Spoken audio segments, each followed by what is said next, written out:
That was one thing. There was one thing I watched. Yeah. I don't know why I did this. Yeah. Perhaps some of you might think this is self-harm. But Gaunt convinced me. Gaunt told me that My Hero Academia gets good. That's what he said on the episode. You didn't. I watched all of My Hero. Yes. Yes. I'm so sorry. Okay, so why did I do this? Yeah. Well, I was moving, and when you're moving, you'll know that like when you hire movers and stuff, and I was traveling a bunch too. Yeah. I just knew I was gonna have a lot of time where I needed to be available to be able to pause something and like do stuff, but also I wouldn't be able to do anything. Sure. So I was like, okay, you know what? Fuck it. I'm gonna find a show. I'm gonna watch it. And for some reason, I was like, you know what? I've been on this arc of giving things a fair shake. Yeah. And going back on my word, or not my word, but like, not going back on my word, going back on my older opinions and revisiting them. Because I do think that as human beings, I think our tastes change quite rapidly. I don't think we realize how quickly they change. Absolutely. And often we are very quick to never want to revisit something. But there was clearly something that I liked to begin with. Sure. So Gaunt told me My Hero Academia gets good. And I was like, you know what? I want to see if Gaunt was cooking. And you know what? I think Gaunt was kind of cooking. I think he was kind of cooking. Let's go. I think, here's what I'll say. Okay, so when I dropped My Hero Academia, I dropped it around season 4 or 5. It was right after we got introduced to La Brava and Gentleman. Yeah. Because I was just so fucking sick of that bullshit. I was so sick of My Hero Academia doing My Hero Academia things. okay.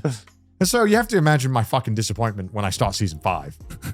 Which honestly might be the worst season of My Hero Academia. Let's be honest. I can't remember what happened to you. Please. Nothing happens. Please in season 5. re-encount me on what, since you watched it more recently than me. Okay, so here was the other thing. I had to go back constantly and reread about My Hero Academia because I constantly forgot things that happened, important plot points, and this kind of stuff. Are you okay with me spoiling things? Do you want me to just spoil things in this one? Joey, I dropped Joey's it. I not dropped going it to after watch season it. one. I think I should just spoil things. Yeah, just spoil things. Just spoil it. This is Anime Club. We're here to spoil things. It's okay. You can tell me. me. Like, look, if you haven't watched My Hero Academia, you don't like it, that's fine. I'm going to try my best to give it a fair, honest opinion of how I feel, what it did good, what it did bad. Sure. And my God, it did a lot of bad. But I see why the good is pretty damn good. Okay. So season 5, unfortunately, kicks off where they do another fucking school arc.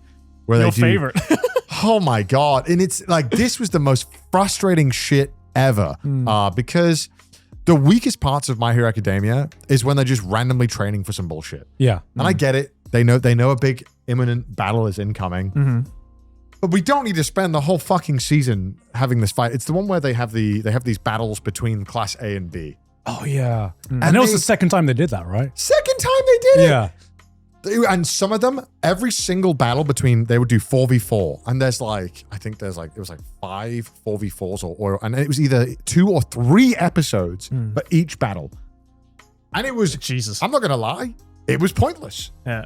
Because the only thing that I think My Hero sometimes struggles with watching this is that it's obvious that there are a lot of characters and they love these characters. And I just think sometimes these characters, they're just kind of whatever.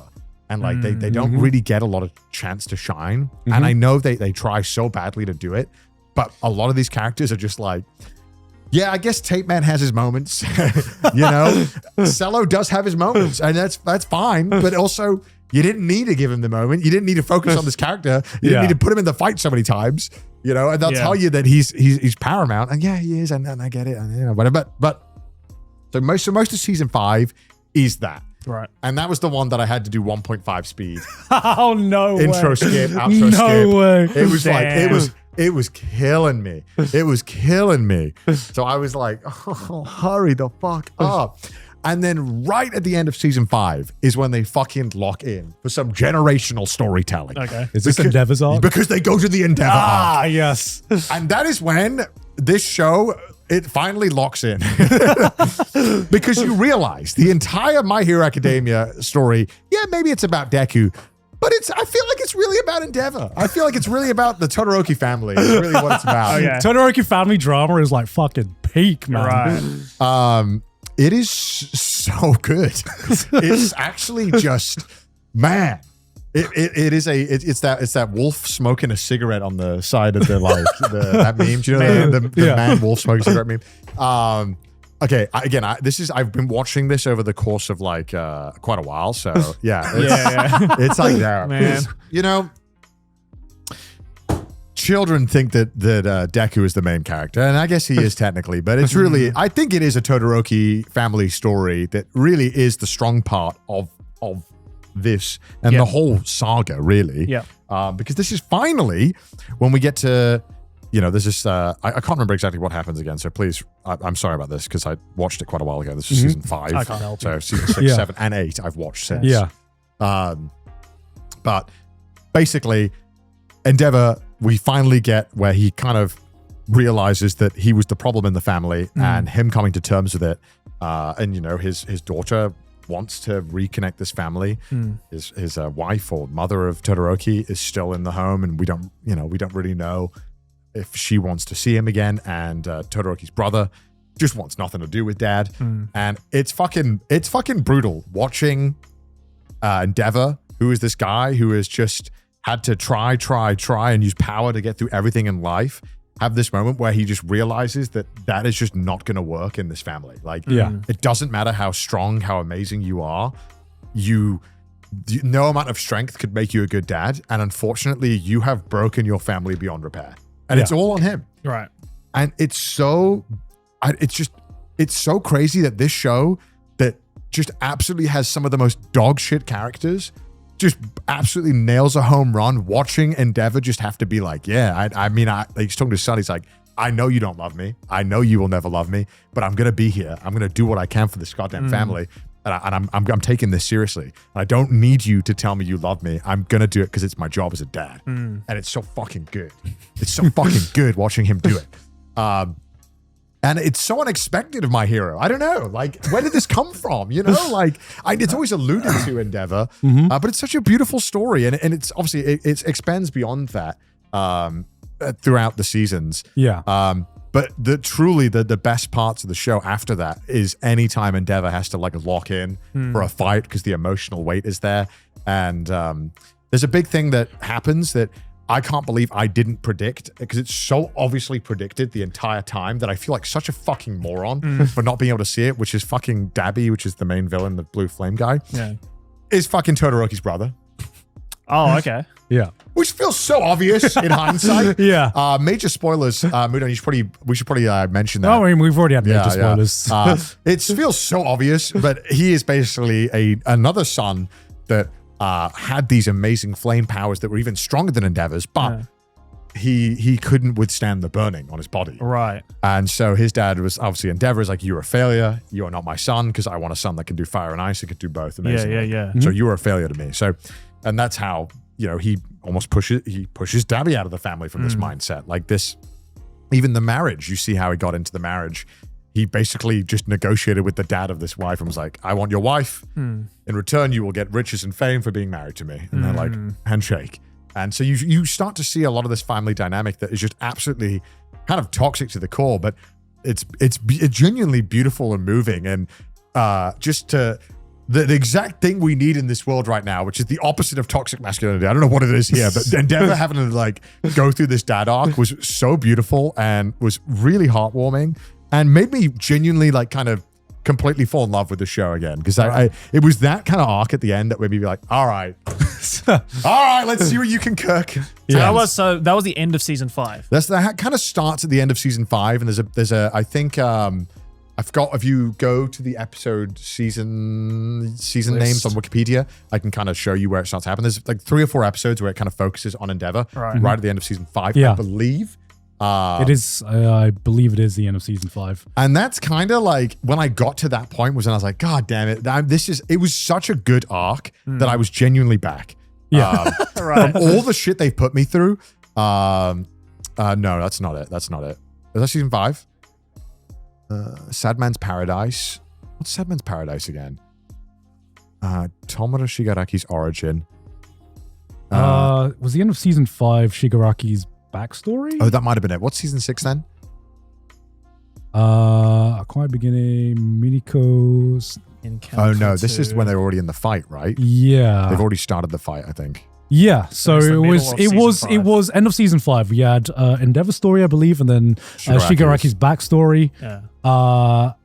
And then they go straight into The Shigaraki's like transformation. If I yes. So that happens, correctly. right? Because they do the raid. Yeah, on they do the raid on the hospital and the mansion. Yeah. So they after this arc, finally after this bullshit training, they're ready to fucking fight the villains. And so for the next basically season 6, season 8 is one long fight. Jesus. Kind of Essentially. really, there is a little bit of a break point, but it's basically one big It's like, battle. let's stop for lunch. One big battle, a big disaster, and then the final battle, basically. I see, I see. Because there is a, and it's, the battle is great. And I will say, it's kind of nice, and you said this to me as well, and I do agree with what you said. It was nice to just watch a goddamn honest, hard-working shonen do its thing. It was nice to see just a shonen return to its roots. Yeah. And, see the friendship. And like, dude, like, I know the friendship shit is so corny in anime, but I will say My Hero's done it very well. Yeah. I think they sometimes it could be like, I did it with the power of friendship, but man, he did do it with the power of friendship. And it's good. You do be right. And it's good. And, I will say, like, again, the main story that really I think was the standout of the entire show was the Endeavor arc and all of Endeavor's, I feel like, family moments. I agree. I think that was the strongest story arc. And even at the end when they start wrapping up and even during the battle, all of the arcs that were I feel like the highlight was the Endeavor stuff. It was really good. The One for All stuff is great too. Yeah. And Shigaraki is also good, but I just think it really pulled out all the stops for the Endeavor arc, and Endeavor as a character is it's such an easy guy to hate when you first introduced to him and you learn about him, and to watch him go through this change was just. I mean, I also really turned around on Bakugo as well. Yeah. I know He becomes likable. Yeah. Well, I don't know about that. Okay. I spoke to Gon a little bit about My Hero, and I had I do agree. Bakugo was my main issue. With all of My Hero for the first 5 seasons. Yeah, you had a massive hate for I him. fucking hated Bakugo. I will say, after watching all of it, a little better, but it's still kind of insufferable. Like in a way, like I get. Yeah, and I think that I understand that's what the intention was with the character, to make this character that is so fucking annoying. Yeah, but the whole point is that he is so unable to express his emotions in a normal way for whatever reason, and. That is how he chooses to show appreciation, and there's like, especially when there's a moment, and okay, sorry, I'm getting sidetracked. There are so many moments in the show that I remember from memes, like you remember the meme Bakugo dies. Oh yeah. And I like watching these memes play out, but I'm watching them happen basically in like real time. But I'm watching weeks of memes play out. Deku's quirkless, like all this shit. I'm watching it all play out. It's really funny to see it and to remember the memes and how big of a deal they were when these chapters were coming out. Right. Yeah. But spoiler alert, Bakugo doesn't fucking die. Yeah. Yeah, I figured. Yeah. He does for like, I don't know, I guess in the episodes, he's dead for like 10 episodes and he comes back. Because of course he does. So He comes back. Well, he's like resuscitated and like revived. Oh, bro, when he comes back, it's just like It is kind of hype. It is the dap up of history. like motherfucker, this is like I'm just gonna describe it to you. He like comes back from the death, and Deku's in like the fight for life, right? Yeah. They fucking look each other in the eye. Not a word is like said between them, and then there is like the most historic dap up of like history, where Deku throws him over to like save All Might. Yeah, that I will say he probably has the most hype moment of any of the fights when he goes like Dicko mode. Yeah, it's kind of amazing. Like his moment during the fight, I was like, God damn, okay, you've earned it. Fair enough. My Bakugo slander was unwarranted. You did it. Fair enough. Yeah. He's still maybe a character that I strongly dislike throughout most of the show. He has his moments. I still don't like him, but I will agree his redemption was worth it. I'm doubling one thing that we have mentioned before on Trash Taste is our opinion that All Might should have died at the end of season 3. Is that still of your opinion now, having finished it? Ah, man. I think it was really hard to handle All Might as a character in so many ways, because he's he is, throughout all the story, especially later in the seasons, All Might is basically not in it. Like he is there as a supporting role. He'll pop up, And but his legacy is more of a character than he is. Every character, All Might, Endeavor is talking about All Might, his legacy and how it affected his life, how almost All Might existing and All Might's existence is basically what forced Endeavor to realize I was not able to become number one. So what else did I fucking fuck up? Like what else was I not able to do? Like why? Okay, I couldn't get my dream of getting number one, being the most powerful, and it's almost that legacy that overwhelming power and superior, like All Might's superior hero skills that he had to come to terms with. That almost that's what made him reflect internally on his family, and all of his legacy on every single character and the world is so present throughout that you're like, damn, it is kind of a shame they didn't kill him. He should have died, but he does have some fucking good moments. Holy shit. His moment is kind of beast. Bro, his comeback. His comeback kind of beast. Oh my fucking God. I did not, like, I didn't expect it. Like, I don't know if you expected it, because I was just like, oh, he's going to be sidelined. But there's this moment in season 7 where he fucking, every hero is like either dead or like incapacitated. One for all. Was it all for? Yeah, all for one is on his way to like wreck shit. And everyone's like, there is no one left. Fucking All Might steps up and he's like, he is still this like scrawny ass man, but goddamn, the fucking aura on this man. Yeah, his aura is yeah. So basically what happens is, obviously in the movie, which I also watched, I didn't watch it this time, I watched it in theaters. There he goes to America, and there's the girl who's the tech wizard. And of course, it's the shoehorn in where they got to put the movie character in, but it makes sense, I guess, in this say.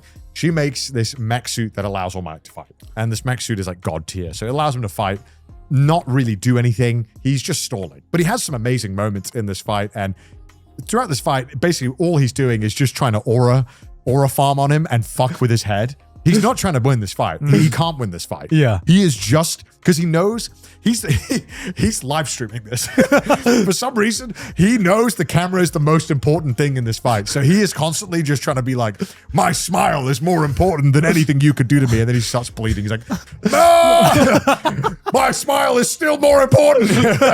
Chat, should I do it? Yeah. He's like, type 1, type 1, type 1 if I should do it. Type W right now if you're with me. So he logs in. Yeah. And look, I think it's a good, like, I think I'm so torn on All Might on if he should have died or not. I think they handled it so well that I'm almost like, okay, it's fine. I like how they handled All Might. I think it was a good choice. I think it also could have worked. I still have the mindset he still could have died. And I think his impact on the series still would have been the same probably, because everyone talks about All Might every sentence. Everyone talks about All Might. But I still think it was maybe the most hype.